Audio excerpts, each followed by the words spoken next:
Social networking site जीवनाची गरज बनली आहे। आता फेसबुक सारखी साईट मराठी भाषेत लोकांना हाताळता येणार आहे। लयभारी.com या नव्या मराठी साईटचं उद्घाटन मुंबईत महाराष्ट्र टाइम्सचे संपादक अशोक पानवलकर यांच्या हस्ते झालं। सचिन वाझे आणि संयोग शेलार यांनी आपल्या सहकाऱ्यांच्या मदतीने मराठी साईट तयार केली आहे। त्यामुळे एरवी सोशल नेटवर्किंगच्या साईट्सवर गप्पांचा फड रंगवणारी तरुणाई लयभारी.comच्या चावडीवर अस्खलित मराठीत गप्पा मारताना दिसणार आहे। ही वेबसाईट मराठीतून तयार केलेली आहे। मराठी लोकांनी एकत्र येण्यासाठी, मराठी लोकांचा एक कट्टा जमण्यासाठी ही साईट फार उपयुक्त ठरेल असं मला वाटतं। कट्ट्यासह खरं तर इतकी जुनी परंपरा आहे की आपल्याकडे ज्ञानेश्वरांनी एक भिंत चालवली,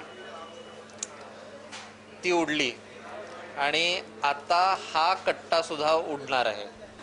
आजवर मी फेसबुकवरती कायम असायचो, कारण आपल्या चाहत्यांना म्हणा, मित्रांना म्हणा, डायरेक्टली टच आपण आपला असतो, त्यांना डायरेक्ट आपण सांगू शकतो की आपल्याला काय वाटतंय, कुठे आहोत, काय करणार आहोत, एखादी न्यूज, एखादं वर्तमानपत्रातलं एखादी बातमी वाचून काय वाटलं, हे सगळं लिहायसाठी आपल्याला फेसबुकचा वापर होता।